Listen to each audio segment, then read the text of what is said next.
두 어린 아이들은 고아가 되어 고난을 겪지만 서로를 위했습니다. 시간이 흘러 청년이 된 형제들의 우애는 형님이 잘 살았으면 여전했습니다. 좋겠습니다. 하지만 동생은 어느 날 갑자기 죽음을 맞이하는데 내 실수였다. 마을에 같은 이름의 사내가 또 있을 줄이야. 하지만 살릴 방법이 있다. 사실 저승사자의 실수였다는데 형은 다시 동생을 이승으로 데려온다고 각오한다. 오늘도 가슴을 울리는 이야기를 들려드립니다. 구독과 좋아요, 알림 설정을 부탁드립니다.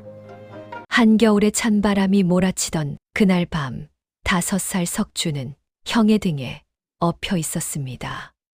겨우 10살이던 형 석규의 작은 등은 동생을 업기에 너무나 가냘펐지만 그는 이를 악물고 걸음을 옮겼습니다. 부모가 전염병으로 세상을 떠난 지 사흘째 되는 날이었지요. 형님, 추워요. 석주가 떨리는 목소리로 말했습니다. 석규는 자신이 입고 있던 누더기 같은 겹옷을 벗어 동생에게 둘러주었습니다. 맨살에 닿는 겨울바람은 뼈를 애는 듯 차가웠지만 그는 내색하지 않았습니다. 조금만 참아라. 저 마을까지만 가면 따뜻한 데서 잘 수 있을 거다. 하지만 그 마을에서도 다음 마을에서도 그들을 받아주는 곳은 없었습니다. 전염병에 걸릴까 두려워하는 사람들은 아이들을 보자마자 문을 굳게 닫아버렸습니다. 석규는 동생을 업은 채로 마을 어귀의 허름한 움막을 발견하고 그곳에서 밤을 지샜습니다. 새벽녘 동생이 추위에 떨고 있자 석규는 자신의 몸으로 동생을 감싸 안았습니다. 동생의 체온이 느껴질 때까지 형은 한숨도 자지 않았지요. 그렇게 보름이 지났습니다. 석규는 낮에는 품팔이를 하고 밤에는 동냥을 하며 동생을 먹였습니다. 어떤 날은 자신은 굶으면서도 마지막 남은 죽 한 그릇을 동생에게 떠먹였습니다. 석주가 형님도 드세요 하며 울먹이면 석규는 형은 배가 안 고프다 하고 거짓말을 했지요. 석주야, 형님이 약속 하나 할게. 어느 날 밤 석규가 동생을 안고 말했습니다. 무슨 약속이요, 형님? 너는 꼭 글을 배울 거다. 그래서 훌륭한 선비가 되는 거야. 그럼 형님은요? 형은 너만 잘 되면 그걸로 충분하다. 석주는 형의 품에서 울음을 터뜨렸습니다. 형의 손은 굳은 살투성이었고 겨울 동안 얼었던 손가락 끝은 아직도 시퍼렇게 멍이 들어 있었습니다. 세월이 흘렀습니다. 석규는 약속을 지켰습니다. 낮에는 목수 일을 하고 밤에는 나무를 깎아 팔며 모은 돈으로 동생을 서당에 보냈습니다. 석주는 형의 희생을 알고 있었기에 밤낮으로 공부에 매진했습니다. 마침내 그는 훈장이 될 만큼 학식을 쌓았고 마을의 작은 서당에서 아이들을 가르치게 되었습니다. 형님, 이번 달 훈장 녹봉입니다. 25이 된 석주가 형에게 돈주머니를 내밀었습니다. 30살이 된 석규는 그것을 받지 않고 동생의 손을 도로 접어주었습니다. 내가 번 돈이니 내가 쓰거라. 형은 목수 일로 충분하다. 형님, 이제는 제가 형님을 돌봐야 할 때입니다. 혼례도 아직 못 올리셨잖습니까? 석규가 쓴웃음을 지었습니다. 마을의 홍씨 댁딸과 혼담이 오간 지 1년이 넘었지만 형편이 나아지지 않아 혼례를 미루고 있었습니다. 그것도 때가 되면 되겠지. 그보다 너는 제자들 가르치는 일이나 열심히 해라. 두 사람은 작은 한옥에서 함께 살고 있었습니다. 비록 초라한 집이었지만 형제가 함께 있으면 그곳은 세상 어느 곳보다 따뜻했습니다. 저녁이면 석규는 나무를 깎고 석주는 책을 읽었습니다. 가끔 석주가 재미있는 대목을 소리내어 읽으면 석규는 손을 멈추고 미소 지으며 들었지요. 형님, 이 이야기에서는 형제가 서로를 구하기 위해 목숨을 걸었답니다. 그럴 만도 하지. 형제란 그런 것이니까. 석규가 무심한 듯 대답했지만 그의 눈빛은 부드러웠습니다. 그날도 평범한 저녁이었습니다. 석주가 서당에서 돌아와 저녁 식사를 준비하고 있었습니다. 석규는 마루에 앉아 내일 완성해야 할 문짝을 다듬고 있었습니다. 가을밤의 벌레 소리가 평화롭게 울려 퍼졌지요. 형님, 진지 드세요. 그래, 들어가자. 두 사람이 작은 상을 사이에 두고 마주 앉았습니다. 보리밥과 된장국, 그리고 김치 몇 점이 전부였지만 석규는 맛있게 먹었습니다. 석주가 형을 바라보며 말했습니다. 형님, 올가을 추수가 끝나면 혼례를 올리시지요. 제가 돈을 좀 모아뒀습니다. 아니다. 내가 먼저 장가를 가야지. 제 걱정은 마십시오. 저는 아직 젊지 않습니까? 형제는 서로를 위하는 마음에 저녁상을 사이에 두고 실랑이를 벌였습니다. 그때였습니다. 석주가 갑자기 숟가락을 떨어뜨렸습니다. 형님. 석주의 얼굴이 새하얗게 질렸습니다. 그는 가슴을 움켜쥐더니 그대로 옆으로 쓰러졌습니다. 석주야, 석주야. 석규가 동생을 부여안고 흔들었습니다. 하지만 석주는 눈을 감은 채 축 늘어져 있었습니다. 숨은 쉬고 있었지만 깨어날 기미가 없었습니다. 석규는 급히 동생을 방으로 옮겨 눕히고 이불을 덮어 주었습니다. 내가 의원을 모셔올 테니 조금만 기다려라. 석규가 황급히 문을 열고 나가려는 순간 방 안의 공기가 갑자기 차갑게 변했습니다. 촛불이 흔들리더니 꺼질 듯 말 듯 희미하게 타올랐습니다. 석규가 뒤를 돌아보았을 때 그곳에는 검은 옷을 입은 사내가 서 있었습니다. 사내는 키가 훤칠했고 얼굴은 창백했습니다.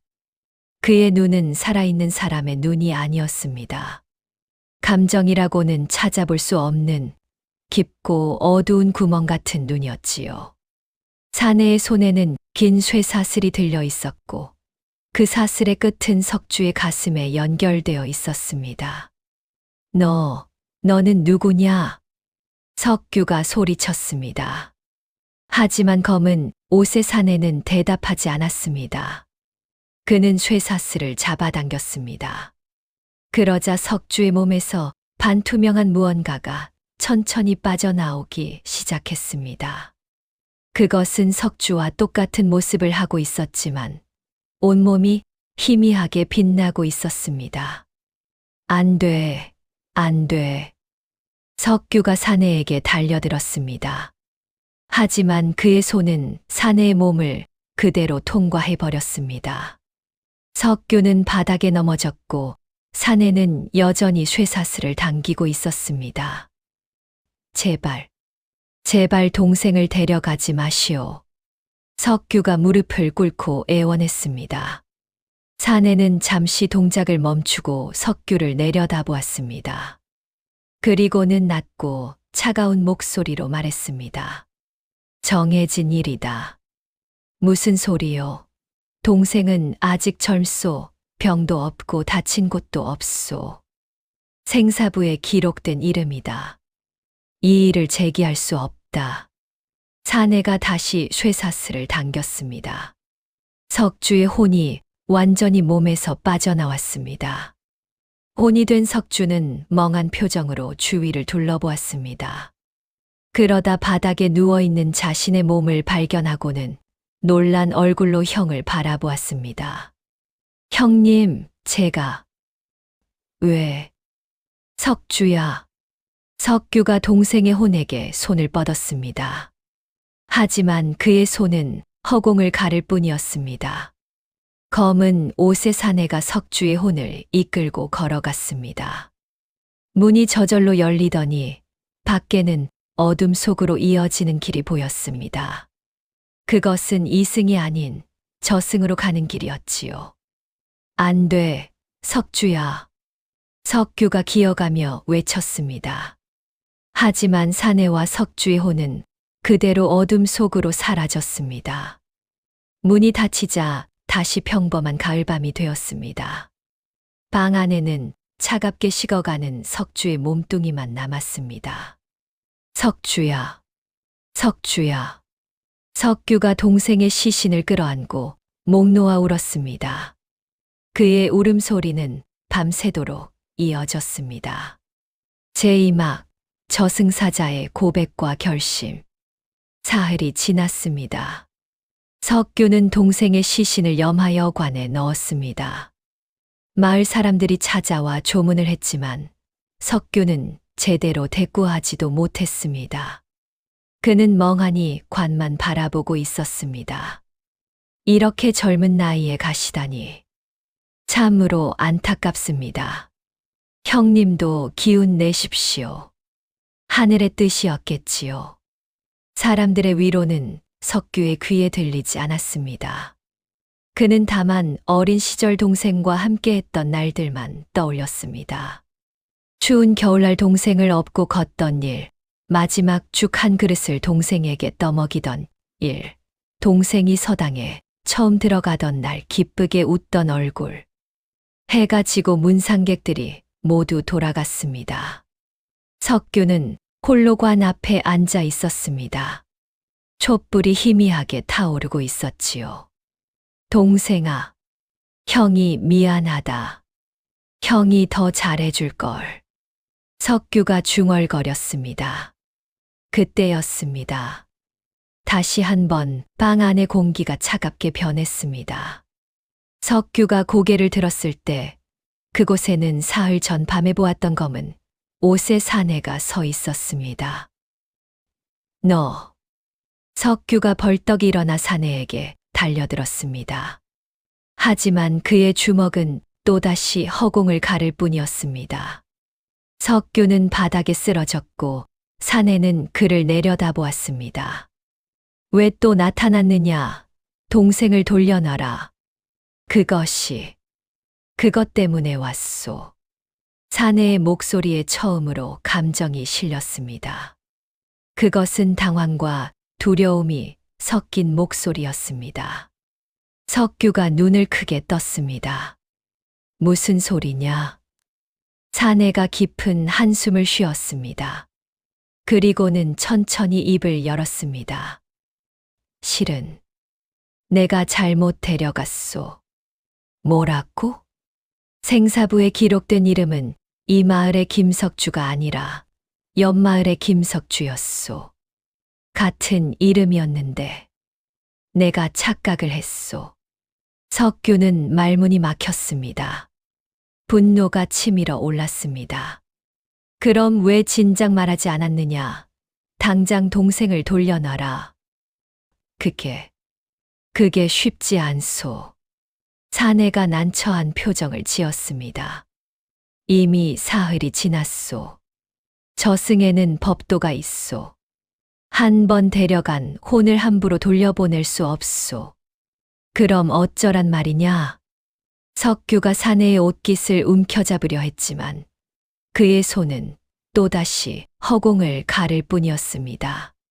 석규는 주저앉아 머리를 감싸 쥐었습니다. 이것이 꿈이라면, 악몽이라면 얼마나 좋겠느냐. 사내가 잠시 망설이더니 조심스럽게 말했습니다. 방법이 하나 있소. 석규가 번쩍 고개를 들었습니다. 방법, 무슨 방법이냐? 하지만 매우 위험하고 산 사람이 저승에 가는 것은 금기 중의 금기요. 내가 이것을 알려준다는 것만으로도 큰 벌을 받을 것이요. 상관없소. 어떤 방법이든 가르쳐 주시오. 석규가 사내 앞에 무릎을 꿇었습니다. 사내는 석규의 간절한 눈빛을 보고 긴 한숨을 쉬었습니다. 좋소. 하지만 들으시오. 이 방법은 목숨을 걸어야 하오. 산 사람이 저승에 가면 돌아오지 못할 수도 있소. 동생 없이 사는 것보다는 낫소. 빨리 말하시오. 사내가 품에서 작은 부적 하나를 꺼냈습니다. 그것은 붉은 글씨로 알 수 없는 문자가 적혀 있었습니다. 이것을 지니고 있으면 저승에 들어갈 수 있소. 하지만 이 부적은 시간이 지나면 점점 힘을 잃소. 부적이 완전히 사라지기 전에 동생을 데리고 돌아와야 하오. 얼마나 시간이 있소? 사흘이요. 이 부적은 사흘 후면 완전히 사라지요. 그 전에 돌아오지 못하면 당신도 저승 사람이 되는 것이요. 석규가 부적을 받아들었습니다. 부적은 손에 닿는 순간 은은한 열기를 내뿜었습니다. 저승에 가려면 어찌해야 하오? 보름달이 뜨는 밤, 이 마을 북쪽 산 정상에 가시오. 그곳에 큰 소나무가 있소. 그 나무 아래서 이 부적을 태우고 눈을 감으시오. 그러면 저승으로 가는 길이 열릴 것이오. 동생은 어디에 있소? 염라대왕의 전각에 있을 것이오. 하지만 그곳에 가려면 삼도천을 건너고 망령의 숲을 지나고 저승의 옥문을 통과해야 하오. 각각의 관문마다 위험이 도사리고 있소. 석규는 부적을 품에 넣었습니다. 그의 눈빛에는 결연함이 서려 있었습니다. 오늘이 마침 보름이요. 지금 당장 가겠소. 정말 가시겠소. 돌이킬 수 없소. 동생을 구하는데 망설일 이유가 없소. 사내가 석규를 오랫동안 바라보았습니다. 그리고는 고개를 끄덕였습니다. 알겠소. 한 가지만 더 명심하시오. 저승에서는 어떤 일이 있어도 뒤를 돌아보아서는 안 돼요. 그리고 저승의 것을 먹거나 마셔서도 안 돼요. 그것은 당신을 저승에 묶어두는 족쇄가 될 것이요. 석규가 고개를 끄덕였습니다. 그는 동생의 관을 한 번 더 쓰다듬고는 밖으로 나갔습니다. 보름달이 환하게 떠 있었습니다. 석규는 북쪽 산을 향해 걸음을 옮겼습니다. 산길은 어두웠지만 보름달 덕분에 길을 잃지 않을 수 있었습니다. 석규는 가파른 산길을 1시간 남짓 올라갔습니다. 마침내 정상에 도착했을 때 그곳에는 사내가 말한 대로 큰 소나무 한 그루가 서 있었습니다. 석규는 소나무 아래 무릎을 꿇고 앉았습니다. 품에서 부적을 꺼내 땅에 놓았습니다. 그리고는 부싯돌로 불을 일으켜 부적에 붙였습니다. 부적이 타오르기 시작했습니다. 붉은 불꽃이 푸른 연기를 내뿜으며 공기 중으로 퍼져나갔지요. 석규가 눈을 감았습니다. 처음에는 아무 일도 일어나지 않는 것 같았습니다. 하지만 곧 주변의 소리가 사라지기 시작했습니다. 바람 소리도 벌레 소리도 모든 소리가 사라졌습니다. 그리고 깊은 어둠이 그를 삼켰습니다. 석규가 눈을 떴을 때 그는 전혀 다른 곳에 있었습니다. 사방이 짙은 안개로 뒤덮여 있었고 발밑은 차갑고 축축한 흙이었습니다. 공기는 묘하게 무거웠고 숨을 쉴 때마다 입안에서 흙 냄새가 났습니다. 석규가 앞을 보았을 때 멀리서 물소리가 들렸습니다. 그는 그쪽으로 걸어갔습니다. 안개가 조금씩 걷히더니 그의 앞에 거대한 강이 나타났습니다. 강물은 검푸른 색이었고 물결이 천천히 흐르고 있었습니다. 이것이 바로 삼도천, 이승과 저승을 가르는 강이었지요. 강가에는 낡은 나룻배 한 척이 떠 있었습니다. 배 위에는 갓을 쓴 노인이 노를 짚고 서 있었습니다. 노인의 얼굴은 주름으로 가득했고 눈은 반쯤 감겨 있었습니다. 그는 석규를 보자 천천히 고개를 들었습니다. 누구냐? 노인의 목소리는 낡은 종소리처럼 울렸습니다. 석규가 앞으로 나섰습니다. 저승으로 가려 하오. 배를 태워주시오. 노인이 석규를 위아래로 훑어보았습니다. 그의 눈이 날카롭게 빛났습니다. 산 사람 냄새가 나는구나. 내 놈 죽지도 않았으면서 어찌 이곳에 왔느냐? 그것은 사정이 있소. 부디 배를 태워주시오. 안 된다. 노인이 단호하게 고개를 저었습니다. 저승으로 가는 이 배는 죽은 자만 태운다. 그것이 삼도천의 법도다. 썩 돌아가거라. 석규가 무릎을 꿇었습니다. 제발 부탁이오. 동생을 데려오지 않으면 안 돼요. 내 알바 아니다. 법도는 법도다. 노인이 노를 저어 배를 강 한가운데로 돌리려 했습니다. 석규가 다급하게 외쳤습니다. 무엇이든 드리겠소. 돈이든 무엇이든. 노인이 멈칫했습니다. 그가 천천히 뒤를 돌아보며 말했습니다. 돈, 이곳에서는 이승의 돈 따위 아무 쓸모가 없느니라. 그럼 무엇을 원하시오? 무엇이든 드리겠소. 노인이 턱을 쓰다듬으며 한참을 생각했습니다. 그러더니 기묘한 웃음을 지었습니다. 좋다. 그렇다면 내게 내 기억 하나를 다오. 기억이라뇨? 내가 가장 행복했던 기억 하나를 내게 주어라. 그러면 배를 태워주마. 석규는 당황했습니다. 기억을 준다는 것이 무슨 의미인지 알 수 없었습니다. 기억을 어찌 드린단 말이오? 내가 내 이마에 손을 대면 기억이 빠져나온다. 그 기억은 내 것이 되고 너는 그 기억을 영원히 잃는 것이니라. 그래도 하겠느냐? 석규는 잠시 망설였습니다. 가장 행복했던 기억. 그것은 아마도 동생과 함께했던 순간들 중 하나일 것입니다.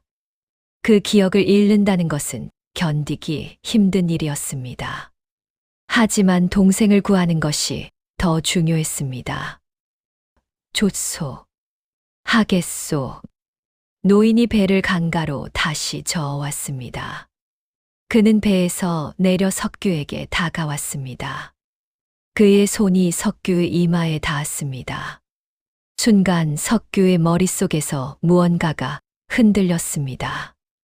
어느 봄날이었습니다. 석주가 서당에 처음 입학한 날이었습니다.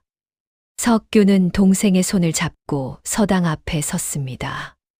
동생은 새 옷을 입고 있었고 얼굴에는 설렘이 가득했습니다. 형님, 저 정말 글을 배울 수 있는 거지요? 그럼 내가 그토록 원하던 일이지 않느냐? 형님 덕분입니다.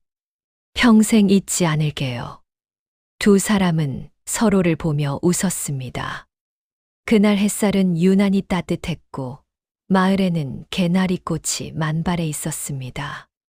석규는 동생의 등을 토닥이며 말했습니다. 가거라. 열심히 배우고. 그 기억이 석규의 머릿속에서 빠져나왔습니다. 그것은 반짝이는 빛의 형태로 노인의 손 안으로 흘러들어갔습니다. 노인이 그 빛을 보며 눈을 가늘게 떴습니다. 아름다운 기억이로구나. 석규는 멍한 표정으로 서 있었습니다. 방금 무언가 중요한 것을 잃었다는 느낌이 들었지만 그것이 무엇인지 정확히 알 수 없었습니다. 마치 혀끝에서 맴도는 단어처럼 기억의 흔적만 남았을 뿐 내용은 사라져버렸습니다. 나 방금 뭘 잃은 것 같은데. 석규가 중얼거렸습니다. 노인은 그 빛을 품속에 넣더니 배로 돌아갔습니다. 약속은 약속이다. 타거라. 석규가 비틀거리며 배에 올라탔습니다. 노인이 노를 저었습니다. 배는 천천히 강을 건너기 시작했습니다. 강물은 소리 없이 흘렀고 물 아래에서는 무언가 어른거리는 그림자들이 보였습니다. 저것들은 무엇이오? 석규가 물 아래를 가리키며 물었습니다. 노인이 대답했습니다. 물에 빠져 죽은 혼들이니라. 배를 타지 못하고 강물 속을 헤매는 불쌍한 것들이지. 석규는 섬뜩함을 느꼈습니다. 강물 속의 그림자들은 마치 손을 뻗어 배를 잡아당기려는 것처럼 보였습니다. 한참을 가자 저 멀리 강 건너편이 보였습니다. 안개 너머로 어렴풋이 땅이 보였습니다. 그곳이 바로 저승이었습니다. 노인이 노를 멈추고 석규를 돌아보았습니다. 다 왔다. 내려라. 석규가 배에서 내렸습니다. 발을 딛는 순간 그는 더 이상 이승에 있지 않다는 것을 확실히 느꼈습니다. 공기는 더욱 무거웠고 하늘은 어둠과 붉은 빛이 뒤섞여 있었습니다. 해도 달도 보이지 않았지만 모든 것이 희미하게 빛나고 있었지요. 고맙소, 노인장. 석규가 고개를 숙여 인사했습니다. 노인은 대답 없이 다시 노를 저어 배를 돌렸습니다. 석규는 그 모습을 잠시 바라보다가 앞으로 걸음을 옮겼습니다. 제3화 망자들의 거리와 정보. 저승의 땅을 걷는다는 것은 기묘한 경험이었습니다. 석규의 발걸음은 소리를 내지 않았고 바람도 불지 않았습니다. 모든 것이 정지된 것 같으면서도 움직이고 있었습니다. 얼마를 걷자 앞에 거리가 나타났습니다. 그곳에는 수많은 사람들이 있었습니다. 아니, 사람처럼 생긴 것들이었지요. 그들은 모두 하얀 옷을 입고 있었고 몸이 반투명했습니다. 망자들이었습니다. 석규가 거리로 들어서자 망자들이 하나둘 그를 쳐다보기 시작했습니다. 그들은 수군거렸습니다. 저 사람, 산 사람 냄새가 나는데 어떻게 산 사람이 이곳에? 신기한 일도 다 있네. 석규는 당황했지만 애써 침착함을 유지했습니다. 그는 망자들에게 다가가 물었습니다. 실례지만 염라대왕의 전각이 어디 있소? 한 망자가 석규를 위아래로 훑어보며 대답했습니다. 염라대왕 전이라. 저 북쪽으로 한참을 가야 하네. 하지만 자네 같은 산 사람이 어찌 그곳에 가려 하나? 사정이 있소. 꼭 가봐야 하오. 다른 망자가 끼어들었습니다. 거기 가려면 망령의 숲을 지나야 하네. 그곳은 위험하다네. 특히 산 사람에게는 더욱 그렇지. 망령의 숲. 그곳에는 외눈박이 혈귀가 산다네. 그놈은 죽은 혼도 잡아먹지만 산 사람을 가장 좋아한다더군. 석규는 등골이 오싹해졌지만 물러설 수 없었습니다. 어찌하면 그놈을 피할 수 있소? 노파 망자 하나가 앞으로 나섰습니다. 혈귀는 거울을 무서워한다고 들었네. 거울에 비친 자기 모습을 보면 잠시 얼어붙는다더군. 석규는 품을 더듬었습니다. 다행히 동생이 준 작은 청동 거울이 있었습니다. 석주는 몇 달 전 석규의 생일에 이 거울을 선물했었습니다. 형님도 이제 혼례를 앞두셨으니 몸단장을 하셔야지요. 하며 수줍게 내민 그 거울이었지요. 거울이 있소. 그것으로 충분하겠소. 노파가 고개를 끄덕였습니다. 아마도 그럴 것이네. 하지만 조심하게. 혈귀는 매우 빠르니까. 석규가 고개를 숙여 감사를 표했습니다. 그때 한 중년 남자 망자가 다가왔습니다. 실례지만 무슨 일로 저승까지 오셨소? 산 사람이 이곳에 온다는 것은 보통 일이 아닐 텐데. 석규는 잠시 망설이다가 대답했습니다. 동생을 찾으러 왔소. 잘못 데려간 동생을 되찾으려 하오. 망자들이 웅성거렸습니다. 동생을 찾으러? 세상에 그런 일이. 중년 남자가 눈시울을 붉히며 말했습니다. 좋은 형님을 두셨구려. 나도 형이 있었는데 내가 먼저 떠나버렸지. 다른 망자가 말했습니다. 염라대왕 전까지 무사히 가시기를 바라네. 망령의 숲은 이 거리를 지나 서쪽으로 가면 나온다네. 고맙소. 석규가 다시 한번 인사하고 걸음을 옮기려 할 때 노파가 그의 옷자락을 잡았습니다. 한 가지만 더. 혈귀를 만나거든 절대 뒤를 돌아보지 마시게. 그놈은 목소리를 흉내낸다네. 자네가 사랑하는 이의 목소리로 말이지. 석규가 고개를 끄덕였습니다. 그는 망자들에게 작별을 고하고 서쪽으로 향했습니다. 거리를 벗어나자 다시 황량한 벌판이 나타났습니다. 땅은 회색빛이었고 여기저기 말라버린 나무들이 서 있었습니다.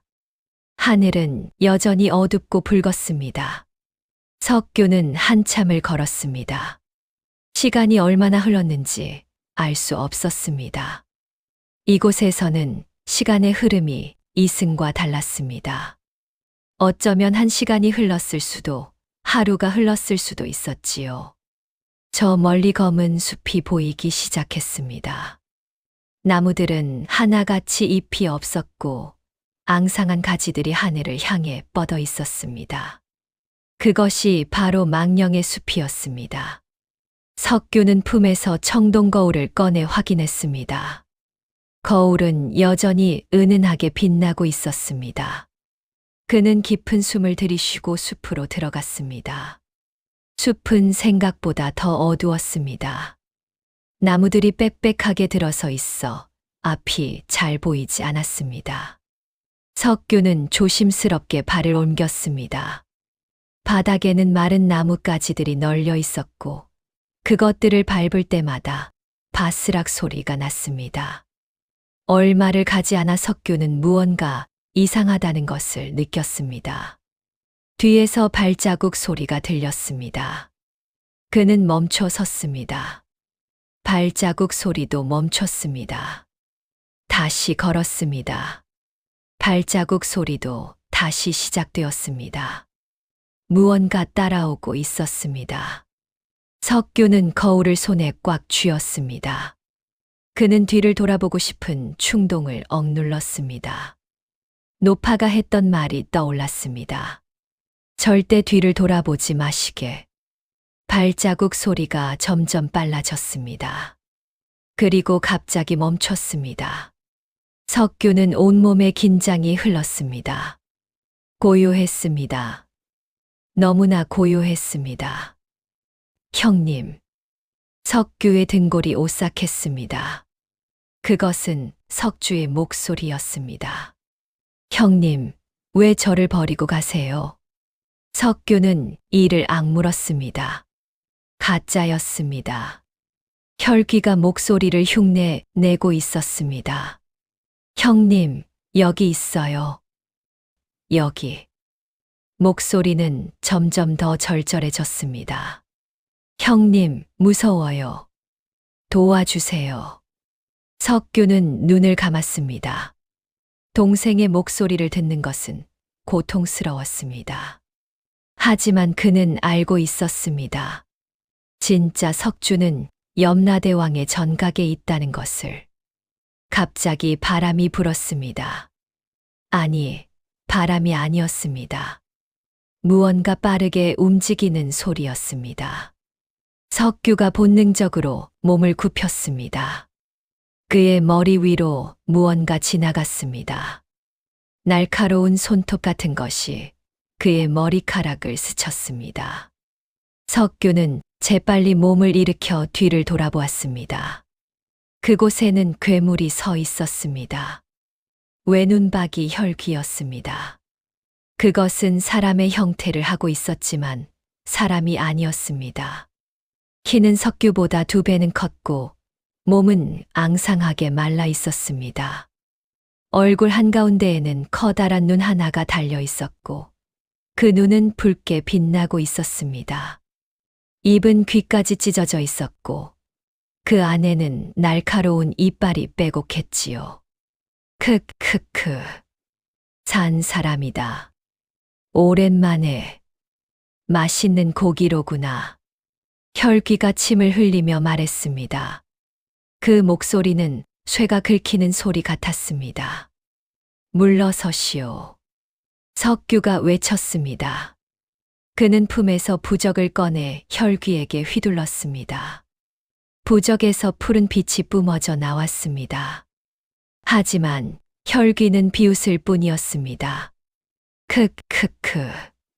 그딴 게 나한테 통할 것 같으냐. 혈귀가 달려들었습니다.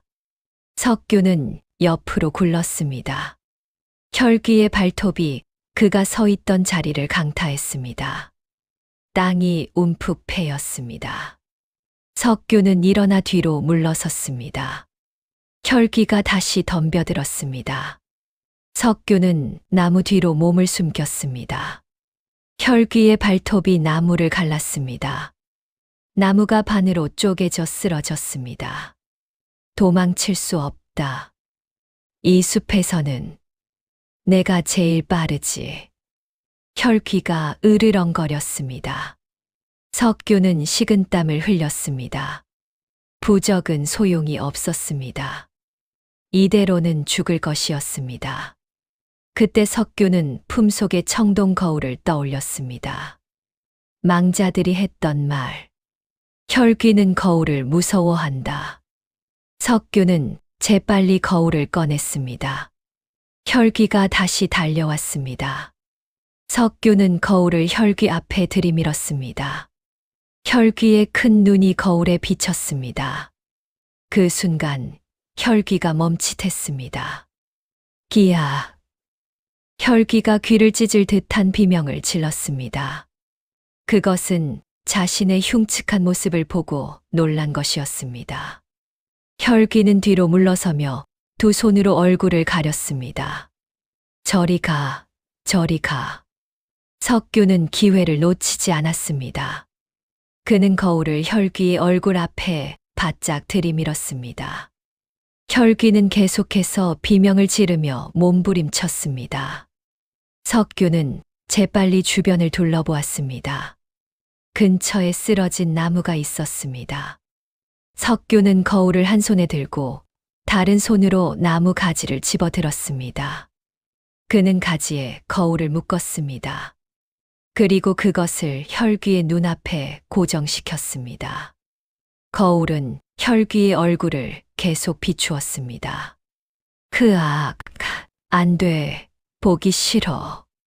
혈귀는 거울에서 눈을 떼지 못한 채 얼어붙었습니다. 마치 석화된 것처럼 움직이지 못했습니다. 석규는 뒤도 돌아보지 않고 달렸습니다. 뒤에서 혈귀의 괴성이 들렸지만 점점 멀어졌습니다.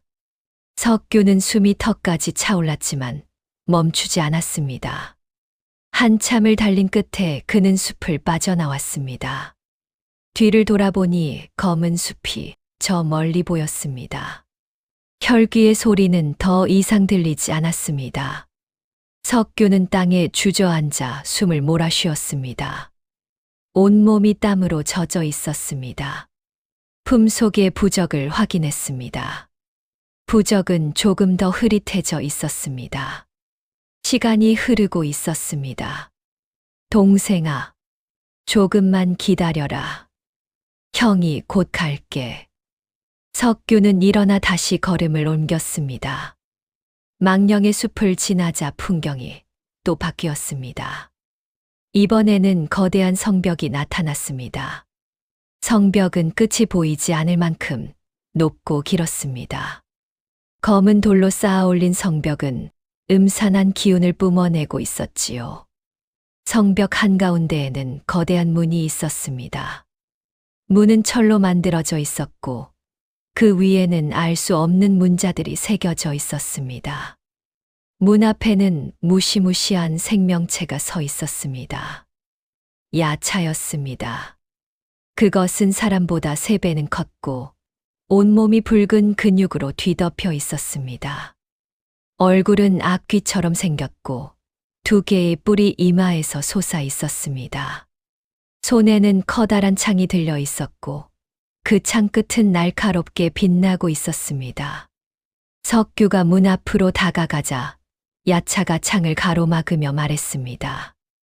멈춰라. 그 목소리는 천둥소리 같았습니다. 석규는 움찔했지만 앞으로 나섰습니다. 저승의 옥문을 지나가게 해주시오. 안 된다. 산자는 들어갈 수 없다.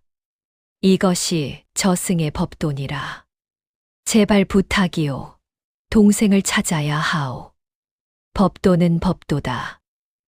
썩 돌아가거라. 야차가 창을 들어 올렸습니다. 석규는 야차의 눈을 똑바로 바라보았습니다. 그렇다면 다른 방법은 없소. 야차가 잠시 석규를 바라보았습니다. 그러더니 천천히 창을 내렸습니다. 하나 있기는 하다. 무엇이오? 수수께끼를 풀면 통과시켜주마. 이것도 저승의 법도 중 하나니라. 수수께끼. 그렇다. 내가 3가지 수수께끼를 낼 것이다. 모두 맞히면 문을 열어주겠다. 하나라도 틀리면 내 놈은 이곳에서 영원히 떠나지 못할 것이다. 석규는 긴장했지만 고개를 끄덕였습니다. 좋소. 물어보시오. 야차가 창을 땅에 세우고 팔짱을 끼웠습니다. 첫 번째 수수께끼. 아침에는 4발로 걷고 낮에는 2발로 걷고 저녁에는 3발로 걷는 것은 무엇이냐? 석규는 잠시 생각했습니다. 이 수수께끼는 들어본 적이 있었습니다. 서당에서 석주가 책을 읽어주던 기억이 났습니다. 그것은 사람이요. 아기 때는 기어다니고 자라서는 2발로 걷고 늙어서는 지팡이를 짚으니 말이오. 야차가 고개를 끄덕였습니다. 옳다. 2번째 수수께끼. 형제가 있지만 만나지 못하고 서로를 보지만 닿지 못하는 것은 무엇이냐? 석규는 고개를 갸웃거렸습니다. 이 수수께끼는 어려웠습니다. 형제가 만나지 못한다. 서로를 보지만 닿지 못한다. 석규는 주변을 둘러보았습니다. 하늘을 올려다보았습니다. 그리고 문득 깨달았습니다. 그것은 하늘과 땅이요. 하늘과 땅은 형제처럼 함께 있지만 서로 닿을 수는 없소. 야차가 다시 고개를 끄덕였습니다.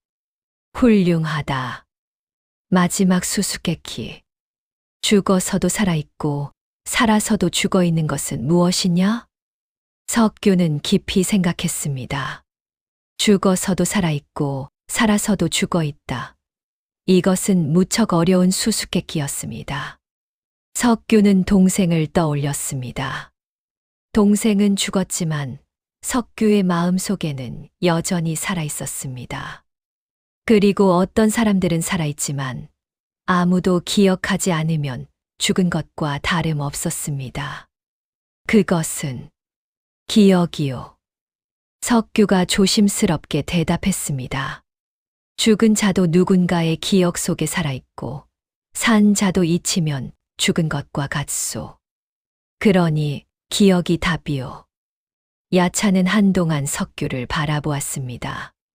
그의 붉은 눈에는 알 수 없는 감정이 서려 있었습니다. 내 답이 마음에 드는구나. 야차가 천천히 몸을 돌렸습니다. 그는 창으로 문을 두드렸습니다. 쿵! 엄청난 소리가 울려 퍼졌습니다. 거대한 철문이 천천히 열리기 시작했습니다. 들어가거라. 염라대왕의 전각은 이 문을 지나 북쪽으로 가면 보인다. 고맙소. 석규가 고개를 숙여 인사했습니다. 그가 문을 지나가려 할 때 야차가 말했습니다. 산 사람이여. 내 동생은 복이 많구나. 이런 형이 있으니 말이다. 석규는 뒤를 돌아보았지만 야차는 이미 다시 문 앞에 서 있었습니다. 석규는 문을 통과했습니다. 그의 앞에는 거대한 전각이 우뚝 솟아 있었습니다. 지붕은 검은 기와로 덮여 있었고 기둥은 붉은색이었습니다. 전각 앞에는 염라전이라고 쓰인 현판이 걸려 있었지요. 석규는 전각을 향해 걸어갔습니다. 그의 심장이 빠르게 뛰었습니다. 이제 곧 동생을 만날 수 있었습니다. 전각의 문은 활짝 열려 있었습니다. 석규가 안으로 들어서자 그곳은 생각보다 훨씬 넓었습니다. 바닥은 대리석으로 되어 있었고 양쪽에는 저승사자들이 줄지어 서 있었습니다. 그들은 모두 검은 옷을 입고 있었고 손에는 쇠사슬을 들고 있었습니다. 전각 가장 안쪽에는 높은 단이 있었고 그 위에 거대한 의자가 놓여 있었습니다. 의자에는 위엄 있는 노인이 앉아 있었습니다. 그는 붉은 관복을 입고 있었고 손에는 큰 붓을 들고 있었습니다. 앞에는 거대한 책이 펼쳐져 있었는데 그것이 바로 생사부, 모든 사람의 생과 사를 기록한 책이었지요. 염라대왕이었습니다. 석규가 전각 안으로 들어서자 저승사자들이 모두 그를 쳐다보았습니다. 웅성거리는 소리가 들렸습니다. 산 사람이다. 어떻게 이곳까지 왔지? 석규는 주변을 둘러보았습니다. 그리고 전각 구석 다른 망자들 사이에 앉아있는 한 사람을 발견했습니다. 그의 심장이 멎는 듯 했습니다. 석주였습니다. 형님. 석주도 석규를 발견했습니다. 그는 믿을 수 없다는 표정으로 형을 바라보았습니다. 석주의 눈에서 눈물이 흘러내렸습니다. 형님. 석주야. 두 사람은 서로를 향해 달려갔습니다. 석규가 동생을 끌어안았습니다. 석주의 몸은 차가웠고 반투명했지만 그것은 분명 석주였습니다. 어떻게 여기까지 오셨어요? 너 없이는 못 산다. 데리러 왔다. 석주가 형의 품에서 울음을 터뜨렸습니다. 석규도 눈물을 참을 수 없었습니다. 두 사람은 한참을 그렇게 껴안고 있었습니다. 무엇이냐? 천둥 같은 목소리가 울려 퍼졌습니다. 염라대왕이 의자에서 일어섰습니다. 그의 키는 보통 사람의 2배는 되어 보였고 얼굴에는 엄격함이 서려 있었습니다. 산 사람이 어찌 이곳에 들어왔느냐? 당장 설명하라. 저승사자 하나가 벌벌 떨며 앞으로 나왔습니다. 그것은 바로 석주를 잘못 데려간 저승사자였습니다. 그것이. 저승사자는 떨리는 목소리로 모든 것을 고백했습니다. 동명이인을 착각한 일, 석규에게 저승에 오는 방법을 알려준 일, 모든 것을 말했습니다. 염라대왕의 얼굴이 점점 굳어졌습니다. 전각 안은 쥐 죽은 듯 조용했습니다. 어리석은 것, 그 정도 실수를 저지르다니. 염라대왕이 호통을 쳤습니다. 저승사자는 바닥에 엎드려 용서를 빌었습니다. 용서하여 주십시오, 대왕님. 염라대왕은 긴 한숨을 쉬었습니다. 그는 생사부를 내려다보았습니다. 문제는 이미 이 아이의 이름이 생사부에 기록되었다는 것이다. 석규가 앞으로 나섰습니다. 대왕님, 그것은 잘못된 기록이옵니다. 동생은 아직 죽을 때가 아니었습니다. 그것은 나도 안다.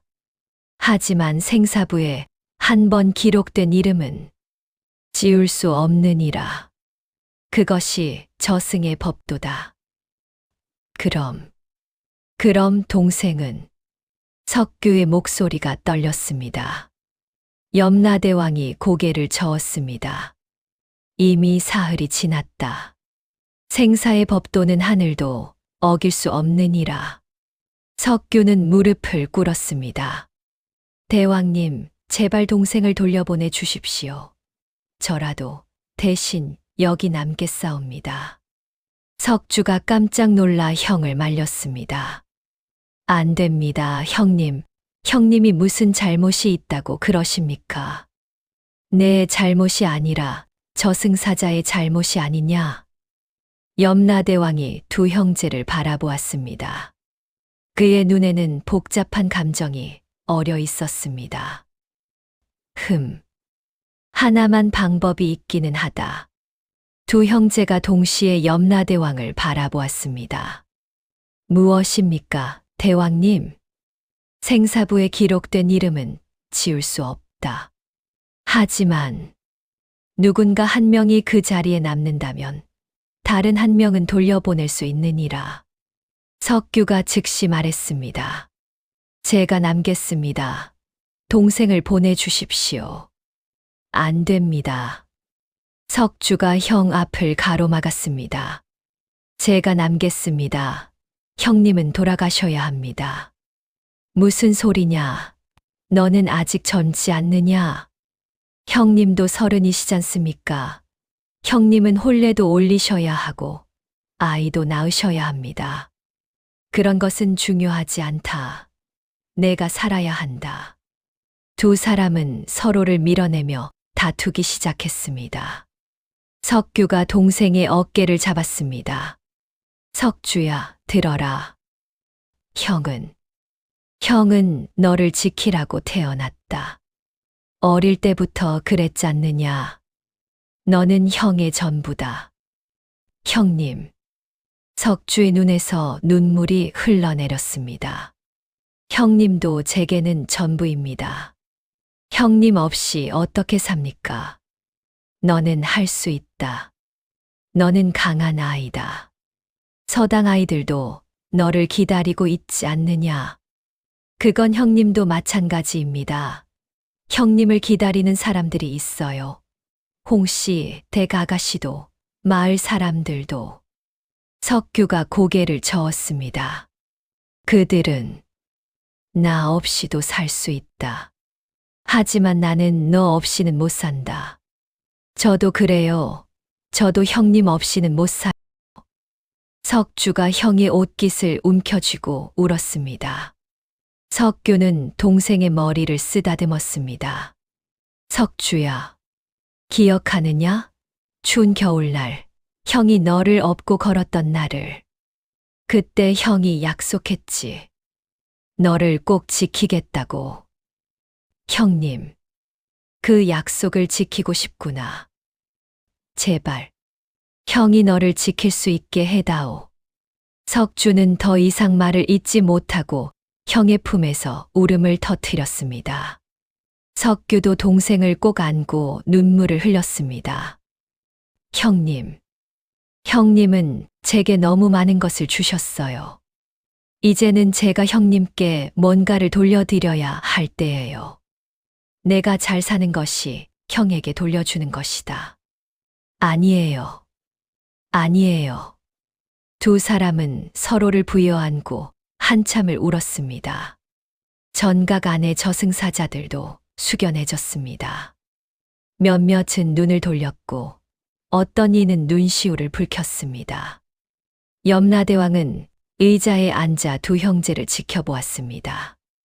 그는 눈을 감고 긴 한숨을 쉬었습니다. 이런 형제에는 참으로 오래간만이로구나. 염라대왕이 중얼거렸습니다. 그는 수천 년 동안 수많은 망자들을 보았지만 이렇게 서로를 위해 자신을 희생하려는 형제는 드물었습니다. 대왕님, 석규가 눈물 젖은 얼굴로 염라대왕을 올려다보았습니다. 제발 동생만이라도 살려주십시오. 석주도 말했습니다. 아니옵니다, 대왕님. 제가 남고 형님을 보내주십시오. 염라대왕은 두 형제를 번갈아 보았습니다. 그의 마음도 흔들렸습니다. 하지만 법도는 법도였습니다. 안타깝지만 누군가는 선택해야 하느니라. 그때였습니다. 석주를 데려왔던 저승사자가 벌떡 일어났습니다. 아래옵니다. 모두의 시선이 저승사자에게 쏠렸습니다. 저승사자는 염라대왕 앞에 무릎을 꿇었습니다. 아래옵니다, 대왕님. 제게 묘책이 있사옵니다. 염라대왕이 눈썹을 치켜 올렸습니다. 묘책, 무슨 묘책이냐? 생사부는 실체를 기록하는 것이옵니다.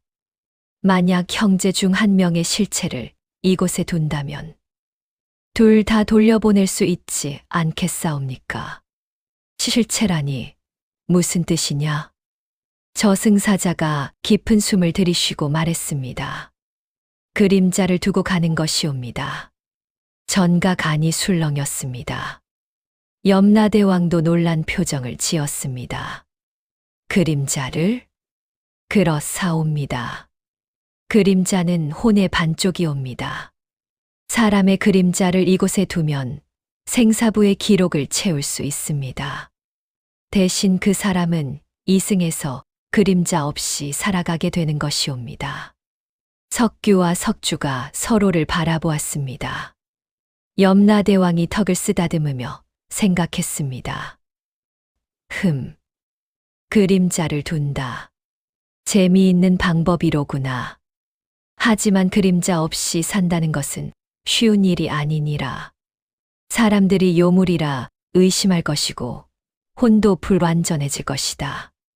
석주가 앞으로 나섰습니다. 제 그림자를 두고 가겠사옵니다. 안 된다. 석규가 동생을 말렸습니다. 내가 그림자 없이 산다는 게 무슨 뜻인지 아느냐?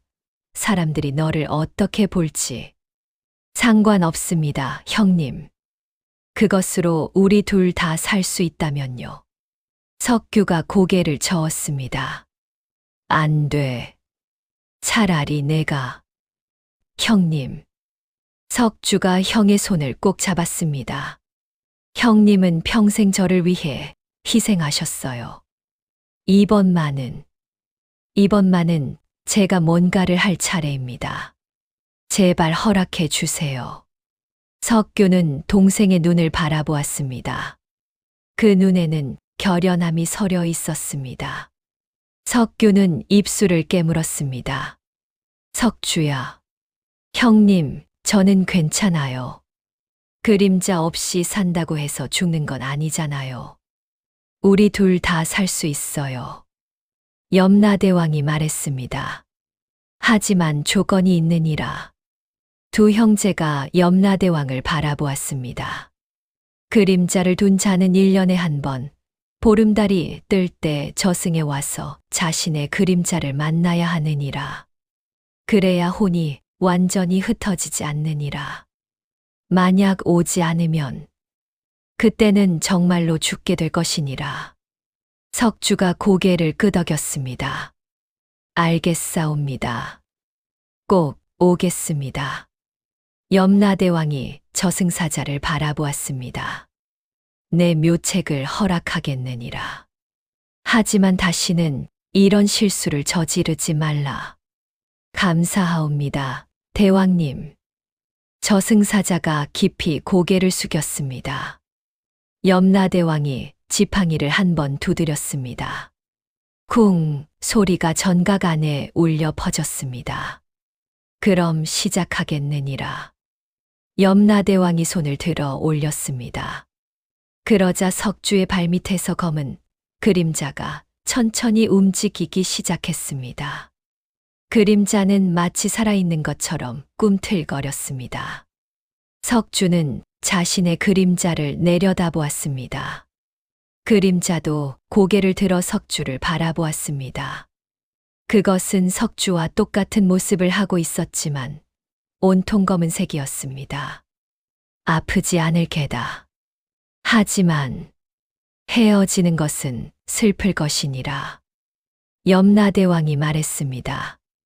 그림자가 천천히 석주의 몸에서 떨어져 나왔습니다. 석주는 묘한 느낌을 받았습니다. 마치 몸의 일부가 떨어져 나가는 것 같았습니다. 아프지는 않았지만 공허함이 느껴졌습니다. 그림자는 완전히 분리되어 석주 옆에 섰습니다. 그것은 석주와 똑같은 크기였고 똑같은 모습이었습니다. 단지 색깔만 다를 뿐이었지요. 그림자가 석주에게 고개를 숙여 인사했습니다. 석주도 그림자에게 고개를 숙였습니다. 고맙다. 내 반쪽이여. 석주가 중얼거렸습니다. 그림자는 대답하지 않았습니다. 하지만 그 눈빛에는 슬픔이 서려 있었습니다. 염라대왕이 생사부에 무언가를 적었습니다. 김석주의 그림자, 저승의 남다. 이것으로 기록을 마치느니라. 그림자는 전각 구석으로 걸어갔습니다. 그곳에는 다른 그림자들이 몇 있었습니다. 그들도 모두 이승의 주인을 두고 온 그림자들이었습니다. 염라대왕이 석규와 석주를 바라보았습니다. 이제 돌아가거라. 하지만 명심하여라. 1년에 한 번은 반드시 이곳에 와야 하느니라. 감사하옵니다, 대왕님. 두 형제가 깊이 절을 올렸습니다. 석주는 마지막으로 자신의 그림자를 바라보았습니다. 그림자도 조용히 손을 흔들었습니다. 저승사자가 두 형제를 안내했습니다. 이쪽으로 오십시오. 제가 이승까지 모셔 드리겠습니다. 세 사람은 전각을 나섰습니다. 염라대왕은 그들의 뒷모습을 오래 바라보았습니다. 참으로 아름다운 형제로다. 염라대왕이 중얼거렸습니다. 그는 다시 생사부를 펼치고 붓을 들었습니다. 하지만 그의 입가에는 희미한 미소가 떠올라 있었지요. 석규와 석주는 저승사자와 함께 저승길을 되돌아갔습니다. 이번에는 왔던 길이 훨씬 순조로웠습니다. 저승의 옥문을 지나갈 때 야차가 멀리서 그들을 바라보며 고개를 끄덕였습니다. 잘 됐구나. 야차의 목소리가 바람에 실려 들려왔습니다. 망령의 숲을 지나갈 때도 혈귀는 나타나지 않았습니다. 아마도 아직 거울에 갇혀 있는 것 같았습니다. 삼도천에 도착했을 때 뱃사공이 이미 배를 준비하고 기다리고 있었습니다. 잘 되었구먼. 형제가 함께 돌아가는구나. 뱃사공이 드물게 미소를 지었습니다. 세 사람이 배에 올라탔습니다. 뱃사공이 노를 저었습니다. 배는 조용히 강을 건넜습니다. 형님, 석주가 조심스럽게 말했습니다. 왜 그러느냐? 제가 그림자를 잃었습니다. 이승에 돌아가면 사람들이 뭐라고 할까요? 석규가 동생의 어깨를 두드렸습니다. 걱정하지 마라. 형이 지켜줄 게다. 누가 뭐라 하든 상관없다. 석주가 형을 바라보았습니다. 형의 눈빛은 여전히 따뜻했습니다. 형님, 고맙습니다. 여기까지 저를 찾으러 와주셔서. 당연한 일이다. 형제니까. 두 사람은 손을 꼭 잡았습니다. 배가 강 건너편에 도착했습니다. 저승사자가 말했습니다. 이제 이별할 시간입니다. 여기서부터는 두 분이 가셔야 합니다. 고맙소. 석규가 저승사자에게 인사했습니다. 저승사자가 고개를 숙였습니다. 제 잘못으로 이런 일이 벌어졌습니다. 진심으로 사과드립니다. 이제 다 지나간 일이오. 다시는 실수하지 마시오. 저승사자가 깊이 절을 올렸습니다. 그는 배에 다시 올라탔고 뱃사공이 노를 저어 저승으로 돌아갔습니다. 석규와 석주는 안개 속을 걸었습니다.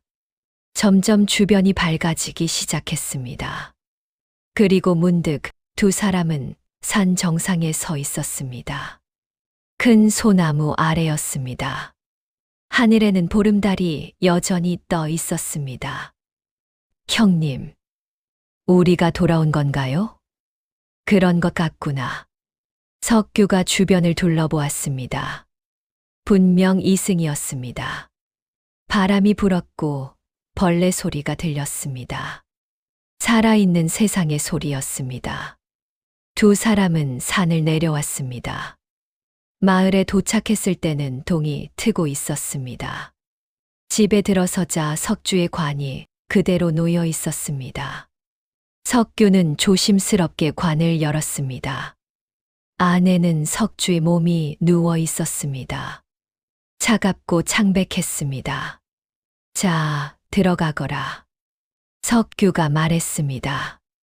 석주가 자신의 몸에 다가갔습니다. 그는 혼의 상태였으므로 몸 안으로 들어갈 수 있었습니다. 석주가 몸에 누웠습니다. 순간 빛이 번쩍였습니다. 석주의 몸이 움직이기 시작했습니다. 가슴이 오르내렸고 얼굴에 혈색이 돌아왔습니다. 눈이 천천히 떠졌습니다. 형님. 석주가 일어나 앉았습니다. 그는 자신의 손을 보고 몸을 만져보았습니다. 다시 살아났습니다. 석주야. 석규가 동생을 끌어안았습니다. 두 사람은 다시 한 번 울었습니다. 하지만 이번에는 기쁨의 눈물이었습니다. 해가 떠올랐습니다. 마을 사람들이 조문을 하러 오다가 살아난 석주를 보고 깜짝 놀랐습니다. 이게 어찌 된 일입니까? 귀신이 곡할 노릇이군요. 기적입니다. 기적이에요. 사람들은 놀라워하며 떠들었습니다. 하지만 곧 누군가가 이상한 점을 발견했습니다. 저기, 김 훈장님께 그림자가 없는 것 같은데요. 모두가 석주를 바라보았습니다. 햇빛 아래 서 있는 석주의 발밑에는 그림자가 없었습니다. 사람들이 수군거리기 시작했습니다. 그림자가 없다니. 혹시 요물이 아닐까? 저승에서 혼만 빠져나온 게 아닐까? 석규가 앞으로 나섰습니다. 여러분 들으시오. 동생은 큰 병을 앓았소. 그래서 그림자를 잃었지만 살아있소. 이것만으로도 감사한 일이 아니오? 마을 사람들은 여전히 의심스러워했지만 석규의 단호한 태도에 더 이상 말을 잇지 못했습니다. 며칠이 지나자 사람들도 점점 익숙해졌습니다. 석주는 여전히 서당에서 아이들을 가르쳤고 석규는 목수 일을 계속했습니다. 하지만 마을 사람들은 여전히 석주를 이상하게 바라보았습니다. 어떤 이들은 그를 피했고 어떤 이들은 뒤에서 수근거렸습니다. 석주는 마음이 아팠지만 형이 있기에 견딜 수 있었습니다. 1년이 흘렀습니다. 보름달이 뜨는 밤, 석주는 혼자 집을 나섰습니다. 어디 가느냐? 석규가 물었습니다. 저승에 다녀와야 합니다, 형님. 제 그림자를 만나러요. 혼자 가겠다는 거냐? 괜찮아요, 형님. 이제 길을 알잖아요. 석규가 고개를 저었습니다. 안 된다. 형도 함께 가겠다. 형님, 너 혼자 보낼 수 없다. 형제잖느냐. 석주가 미소 지었습니다. 두 사람은 함께 산을 올라갔습니다. 소나무 아래에서 의식을 치르자 다시 저승으로 가는 길이 열렸습니다. 이번에는 쉽게 염라전까지 갈 수 있었습니다. 전각 구석에는 석주의 그림자가 조용히 앉아 있었습니다. 석주가 다가가 그림자 옆에 앉았습니다. 오랜만이야. 그림자가 고개를 끄덕였습니다. 석주는 그림자와 나란히 앉아 지난 1년의 이야기를 들려주었습니다. 그림자는 말없이 들었습니다. 하지만 그 눈빛은 따뜻했습니다. 1시간쯤 지났을까? 석주가 일어섰습니다. 이제 가봐야겠다. 다음 해에 또 올게. 그림자가 손을 흔들었습니다.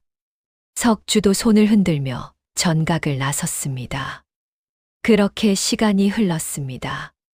석규는 마침내 혼례를 올렸습니다. 홍씨 댁딸과의 혼례였습니다. 석주도 장가를 들었습니다. 비록 그림자가 없다는 이유로 많은 이들이 꺼렸지만 한선비의 딸이 석주의 인품을 보고 혼인을 승낙했습니다. 두 집은 이웃해 있었습니다. 형제는 여전히 가까이 지냈습니다. 아이들이 태어났고 그 아이들도 자라 또 아이를 낳았습니다. 마을에서는 석주를 그림자 없는 훈장이라 불렀지만 이제는 존경의 의미가 담겨 있었습니다. 매년 보름달이 뜨는 날이면 석주는 저승에 다녀왔습니다. 때로는 석규도 함께 갔습니다. 석주의 그림자는 항상 같은 자리에서 기다리고 있었습니다. 세월이 흘러도 그림자는 늙지 않았지만 석주는 점점 늙어갔습니다. 마침내 석규가 70이 되던 해, 그는 병상에 누웠습니다. 석주가 형의 침상 곁을 지켰습니다. 석주야. 석규가 가느다란 목소리로 말했습니다. 예, 형님. 형은 참 행복했다. 너와 함께여서. 저도 그래요, 형님. 석규가 석주의 손을 잡았습니다. 그의 손은 차가워지고 있었습니다. 이제 곧 나도 저승에 갈 것 같구나. 형님. 석주의 눈에서 눈물이 흘렀습니다. 울지 마라. 우리는 참 오래 함께 했잖느냐. 네, 형님. 너도 곧 올 거지? 석주가 고개를 끄덕였습니다. 그럼 그때 저승에서 다시 만나자꾸나. 석규가 마지막으로 미소 지었습니다. 그리고는 조용히 눈을 감았습니다. 석주는 형의 손을 놓지 않고 한참을 울었습니다. 석규의 장례를 치른 지 사흘 후 석주도 자리에 누웠습니다. 그는 형이 너무 그리웠습니다. 밥을 먹지 않았고 물도 마시지 않았습니다. 자식들이 걱정했지만 석주는 고개를 저었습니다. 괜찮다. 아버지는 이제 형님께 가야 한다. 그날 밤 석주는 꿈을 꾸었습니다. 꿈속에서 형이 나타나 미소 지으며 손을 내밀었습니다. 석주도 웃으며 형의 손을 잡았습니다. 다음 날 아침 석주는 평화로운 얼굴로 세상을 떠났습니다. 저승 염라전. 염라대왕이 생사부를 보고 있었습니다. 그때 문이 열리며 두 개의 혼이 들어왔습니다. 석규와 석주였습니다. 두 사람은 함께 걸어 들어왔습니다. 염라대왕이 그들을 보고 미소 지었습니다. 오랜만이로구나. 대왕님, 저희가 왔습니다. 석주가 절을 올렸습니다. 염라대왕이 전각 구석을 가리켰습니다. 내 그림자가 기다리고 있느니라. 석주가 그쪽을 보았습니다. 그림자가 일어서서 석주를 향해 걸어왔습니다. 마침내 두 개의 존재가 하나로 합쳐졌습니다. 빛이 번쩍이더니 완전해진 석주가 서 있었습니다. 이제 완전해졌구나. 석주가 자신의 몸을 내려다보며 말했습니다. 그의 발밑에는 다시 그림자가 생겼습니다. 염라대왕이 말했습니다. 너희 형제는 참으로 아름다웠느니라. 이제 편히 쉬거라. 석규와 석주는 손을 잡고 전각을 나섰습니다. 저승의 들판을 걸으며 두 사람은 지난 삶을 떠올렸습니다. 추운 겨울날 서로를 지키며 살았던 날들. 기쁨도 슬픔도 함께했던 시간들. 형님, 왜 그러느냐? 형님과 형제로 태어난 것이 제 일생 최고의 행운이었습니다. 석규가 동생을 바라보며 미소 지었습니다.